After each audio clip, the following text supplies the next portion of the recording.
formation sur mesure. Le bilan que vous tirez de cette compétition? D'abord, c'est une compétition qui continue à être très impactante.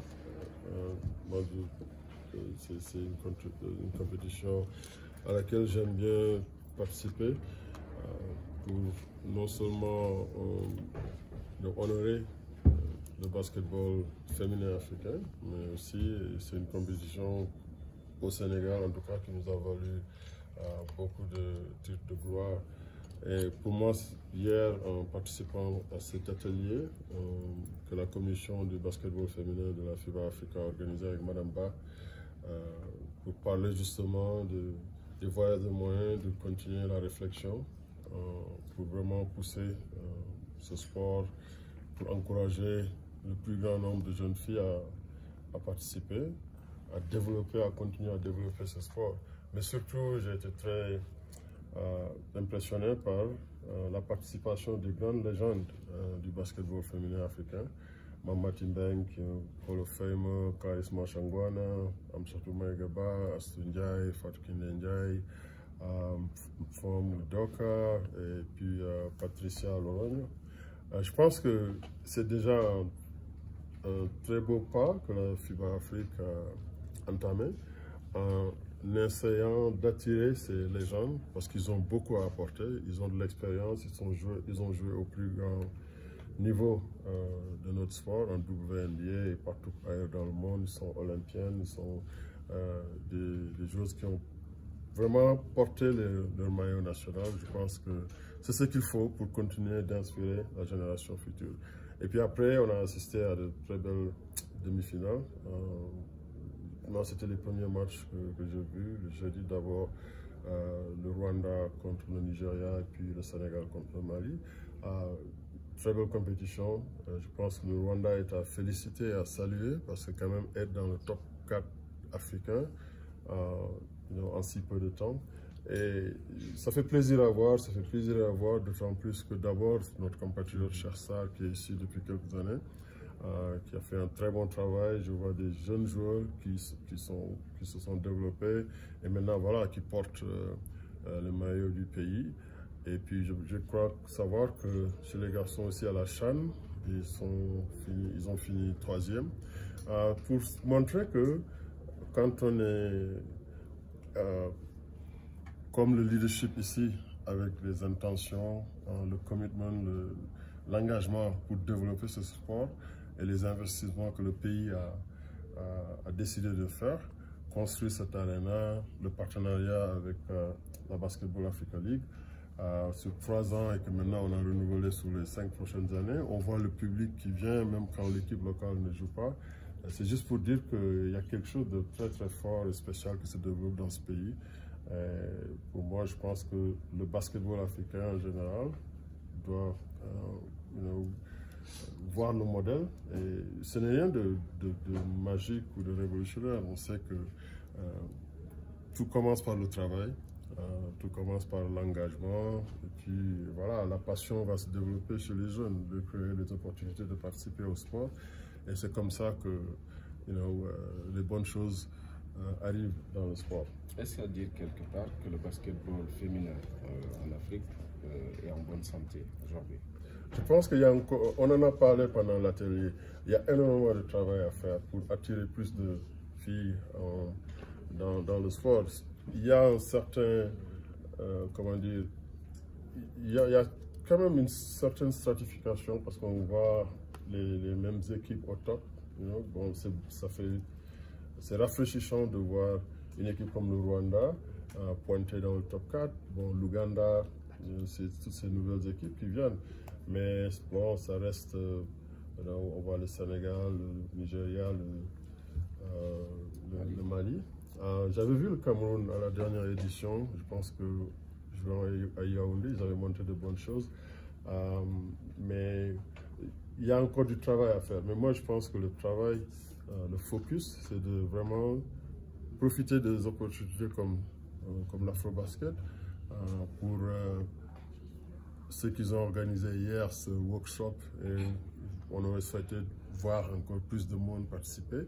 Mais je sais que bon, peut-être avec le calendrier, surtout les staffs des équipes ne pouvaient pas participer, mais c'était bien de voir vraiment des jeunes coachs féminins et toute la classe dirigeante de la FIBA Afrique qui était là, écouter les doléances des uns et des autres, mais surtout le panel que j'ai vu avec toutes ces légendes dont on a parlé tout à l'heure, les Clarisse, les Astou, les Amchatou, etc.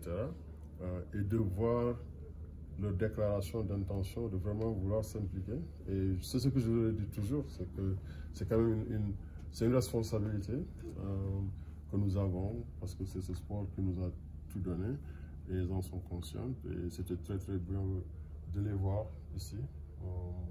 Et voilà, je pense que le basketball féminin continue à pousser vers l'avant, mais il y a énormément de travail à faire chez nous, au Sénégal. Je pense que c'est très bien qu'on en soit ici, à la finale, mais je pense que aussi ça doit nous motiver pour retourner. Et puis vraiment, parce que quand on gagne tout le bien que ça fait autour, pas seulement que des gens qui sont autour de l'équipe ou vous-même qui êtes ici présents, mais je le sens, hein? On a des échos du pays, tout le monde est content. Et c'est pourquoi il faut qu'on vise à mettre les voies et moyens pour pouvoir nous maintenir sur ce chemin de l'excellence. Il y a un renouvellement constant qui doit continuer de se faire, il y a du talent. On salue quand même le staff technique pour cette alchimie qu'ils ont fait en amenant de jeunes joueurs, les lancer. Et je sais qu'il y a une équipe qui était aussi à la francophonie. Et je pense que faire jouer ces filles le plus souvent possible, mettre des équipes U16 dans les compétitions africaines, U18, etc. Je pense que c'est comme ça que cela va se faire. Parce que hier, dans le workshop, il y a une coach du Rwanda qui posait la même question, qu'ils ont des problèmes de compétition de jeunes.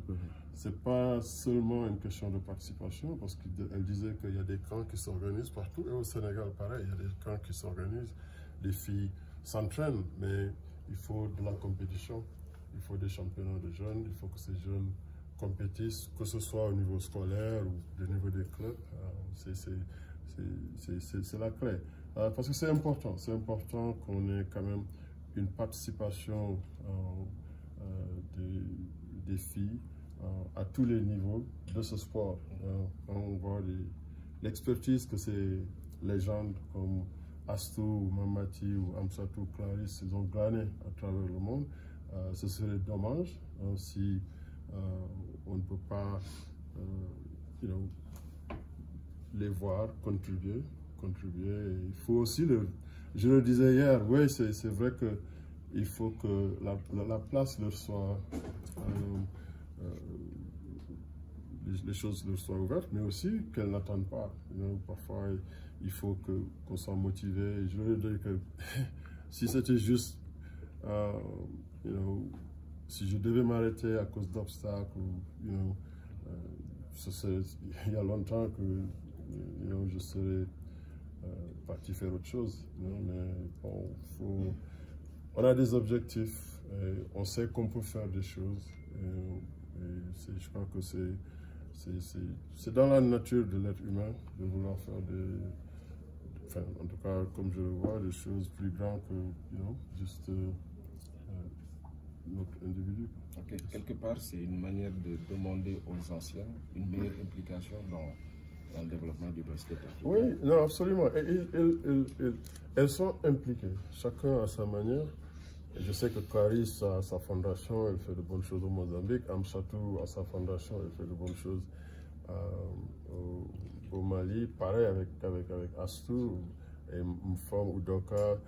La complainte souvent, c'est que, ouais, on ne laisse pas les coups de franche, que peut-être c'est des choses qui sont faites en dehors des structures fédérales, mais je pense que les structures fédérales doivent aussi s'ouvrir et puis accepter que la seule manière de faire les choses à l'échelle, c'est aussi qu'il y ait des structures qui s'engagent bon, en respectant les règles du jeu dans le pays en question, mais qu'on ne ferme pas la porte à toutes ces énergies qui veulent créer, qui veulent impulser et continuer à porter notre basketball de l'avant. C'est des gens. Moi, en tout cas, j'étais très impressionné d'abord par leur contribution pendant cet atelier qu'on avait commencé à Maputo, d'ailleurs, je pense en début juin, pendant le congrès de la FIBA. Et tout l'honneur est à la FIBA Afrique d'avoir créé ce cadre de concertation.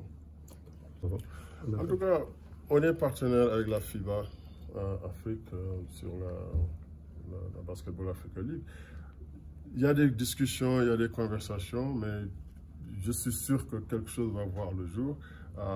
La FIBA Afrique est très conscient et motivé pour créer cette plateforme pour que nos filles aussi puissent pouvoir jouer au plus haut niveau, ici même sur le continent, encourager le développement des championnats locaux.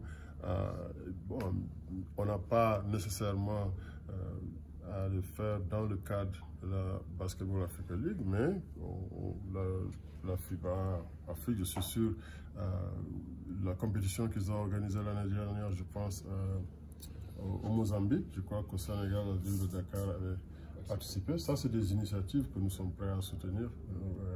Mais surtout, qu'on ne perde pas de vue que tout commence par ce qui s'organise dans nos pays. Que le niveau de nos championnats, que ce soit relevé.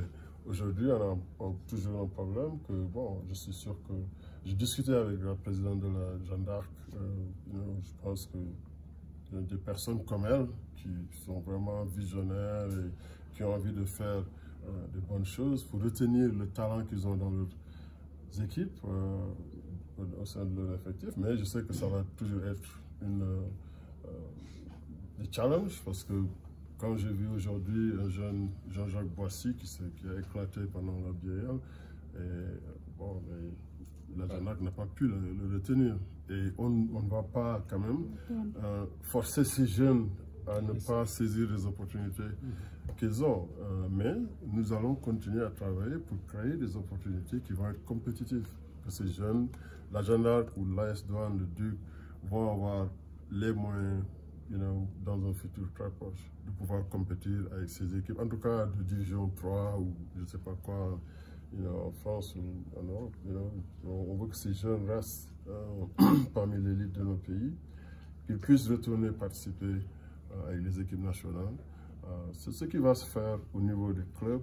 Ça va être l'ancrage vraiment de ces compétitions internationales comme l'Afrobasket, etc.